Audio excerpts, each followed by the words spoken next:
Assalamu alaikum dear students. How are you all? I hope you are good and doing well at your homes, taking good care of yourself and your loved ones. So class, this is your English lecture and this is your video lecture 2 for the week 2, and today we are going to start a very interesting topic, that is present indefinite tense and present continuous tense. So in this lecture class, we will discuss about the formation of both the tenses and how they work and they operate and which form of verb we use in both the tenses. So we will talk about these two things. So now we will talk about our success criteria, means our learning outcome. So at the end of the lesson, students, we will be able to differentiate between these two types of tenses, present indefinite tense and present continuous tense, and we will further be able to use them effectively in our own sentences. Okay, now let's start. Okay, before starting our lecture, let's have some warm-up activity. So what do you mean by tense and how many type of tenses are there? Yes, hurry up, quickly think about it. Very good. So students, tenses play a crucial role in English language. They basically denote the time of action. So tenses denote the time of an action take place, whether it took place in the past, in the present, or will take place in future. So according to tenses, there are 3 time phases: past, present and future. So how many types of tenses are there? There are basically 4 major type of tenses: simple or indefinite tense, continuous or progressive tense, perfect tense and perfect continuous tense. So these are the 4 basic major types of tenses, and tense is basically the time, and there are 3 time phases: past, present and future. Okay, now present indefinite tense. First of all, what is the formation of present indefinite tense? With the subject, we put the first form of verb. As we all know that verb is action, and subject is the one who performs the action. So now we will talk about some types of subject: first person, second person and third person. And these 3 types of subject are further divided into 2 categories: plural subjects and singular subjects.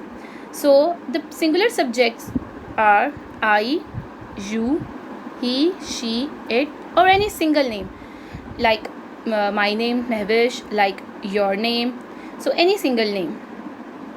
So I is the first person, you is the second person, and he, she, it, or single name is third person. So again, these 3 persons are further divided into plural category, like first person. Yes, so the first person plural subject is we, second person is you, and again the third person is they. So again recall them. Plural subject are you, we, they, and singular subjects are he, she, it. Okay, now how to make an affirmative sentence or a positive sentence for a present indefinite tense? Very simple. I told you earlier that with the subject we just put the first form of verb, but with the singular subjects class we use s and es with the first form of verb. For example, if I say he eat, so as it is a singular subject, then I will write eats. She go. Now go is the verb, and as it is a singular subject, I will use ses. She goes, he eats. So this is how we make singular subject or present indefinite tense affirmative sentence. Now how to make a positive sentence containing of a plural subject? So these are the plural subject. Okay class, one thing to keep in mind, that I and you also behaves like a plural subject in present indefinite tense. Means we follow the same rules, that we follow the same pattern that we follow for the plural subject. We also follow the same pattern for you and I as well. For example, As I told you earlier that with the subject we will put the first form of verb, but in plural subject we will not use any s or es. Okay, so with the singular subjects we put s and es with the first form of verb, but in plural subject we do not put s or es with the first form of verb. Now, how to make a positive sentence with the help of some examples. Yes, singular subject. She goes to school daily. So here the subject she is singular. That is why we have used es with the first form of verb. Now, Ali and Ikra go to the school. Now the subject is plural as there are two people, two names, Ali and Ikra. So that's why we have just put the first form of verb without s and es. Now, how to make a negative sentence. So class, every sentence contains some helping verbs. The helping verbs of present indefinite tenses are do and does. As you know that he, she, it or a single name is a singular subject. So with the single subject or singular subject we use does. And with the plural subjects or two names we use do. And to make a negative sentence we always use not. So the formation is subject, if singular then does plus not plus first form of verb, and if it is plural then subject plus do not plus first form of verb. And the thing to keep in mind is no s or es with the first form of verb. Okay, now let's have some example. Hina does not sing a song. So Hina is a plural subject. So that is why we have used does with it. They do not sing a song, as they is a plural subject. So we have used do with it, and no s or es with the verb. Okay. Yes. Now, how to make an interrogative sentence? Very simple. As I told you earlier that do and does are the helping verbs of present indefinite tense. So in an interrogative sentence, or you may say in a question sentence, we use the helping verb in the start. Does, then our singular subject, and then first form of verb and question mark at the end. And for plural subject, do, our plural subject, the first form of verb, and then question mark. Okay. Now let's have some example. Yes, take a look on it. Singular subject. Does she make a noise? Yes, the subject is she, and as it is singular, so we have used does. And as it is an interrogative sentence, we have used our helping verb in the start and at the end question mark. And for the plural subject, do they make a noise, as there are two persons in the picture. So that is why we have used the subject they, and as it is a plural subject, so we will use do for it, and there will be no s or es with the verb and question mark at the end for the question. So this is how we make positive sentences, negative sentences, and interrogative sentences of present indefinite tense. Okay, students. Yes, where to use present indefinite tense? Now we will talk about its usage. Present indefinite tense is always used to show the routine work, the work that we always do. And for the thing that always happen, we use the word every day. For example, he goes to office every day. Now this is a routine work because he has to go to school, office every day. Similarly, we all go to school every day, as it is our routine work. So for the routine work we use present indefinite. Now similarly, for any habit we also use present indefinite tense. Yes, for the routine work and for the habits we use present indefinite tense. Okay, students? Okay, now yes, our next tense is present continuous tense. And let's have a look on the formation. Subject, we have talked about the two types of subject, then be, then first form of verb plus ing.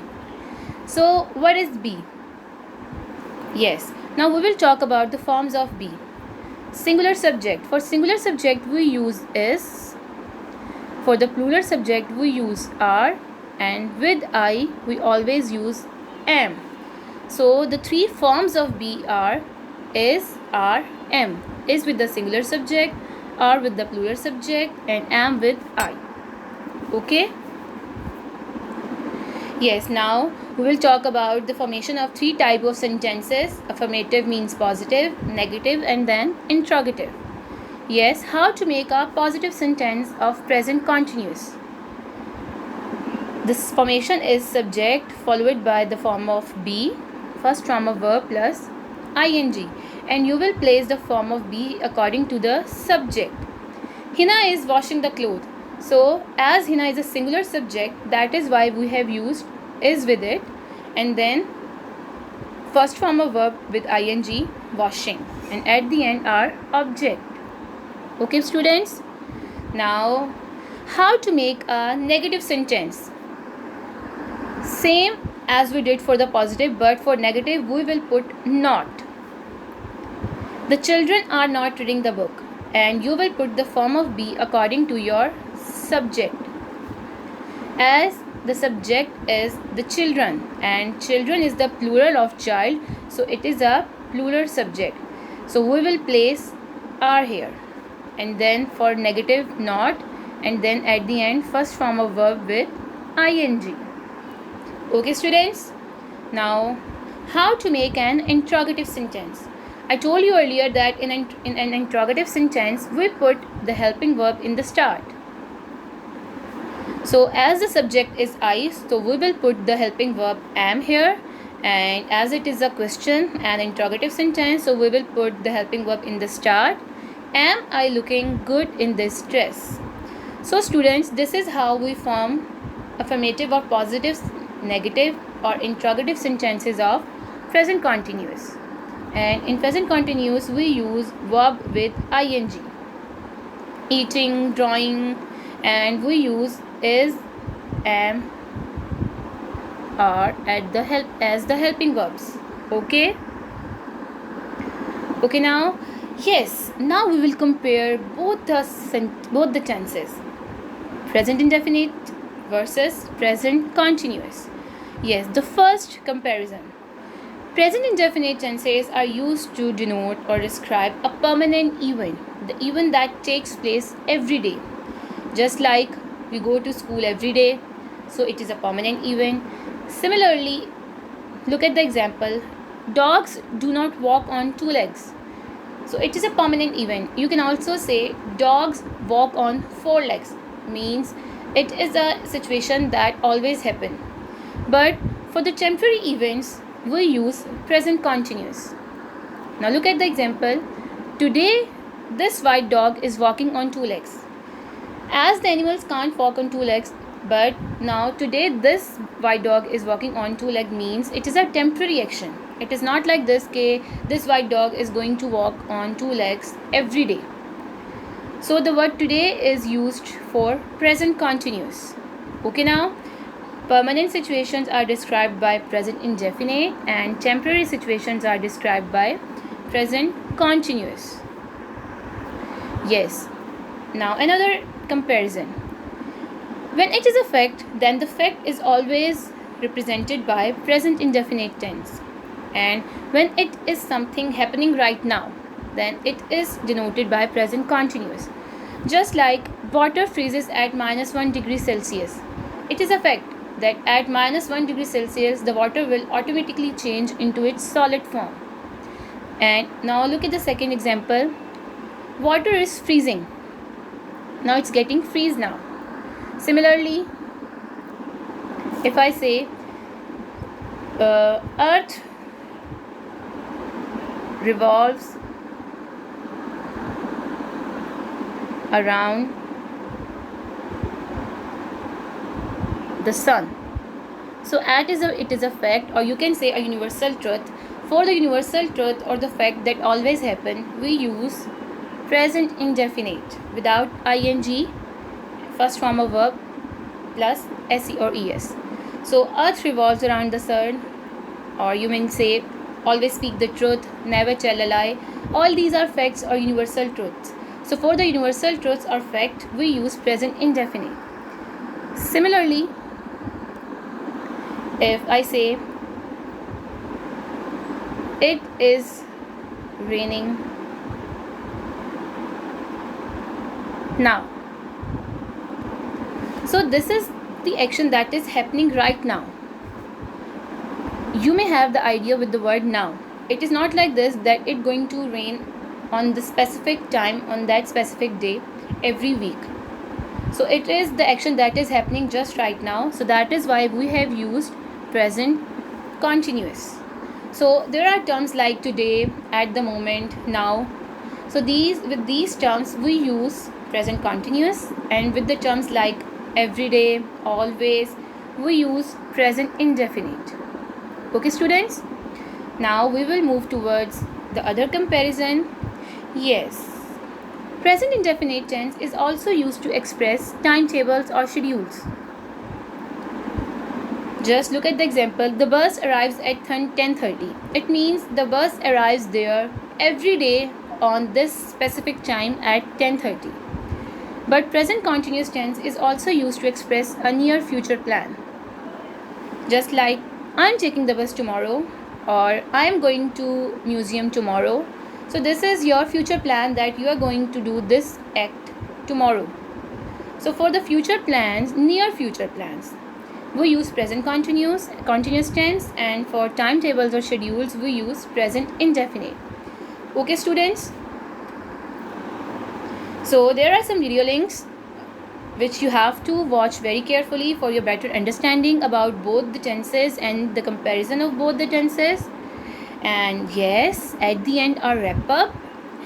What we have done today, students, today in our lecture we got to know about the formation of both the tenses. We also compared both the tenses, and after the comparison we got to know about very amazing facts about the function of both the tenses. Okay, like for facts we use present indefinite tenses, but for the near future plan we use present continuous tenses. So you have to watch the videos very carefully, and I hope you have understood the concept. Okay, now the task, you have to do the part C of page 22 on your book after watching this video and having a better understanding about it. Okay students, I hope you have understood the concept very carefully. Allah Hafiz.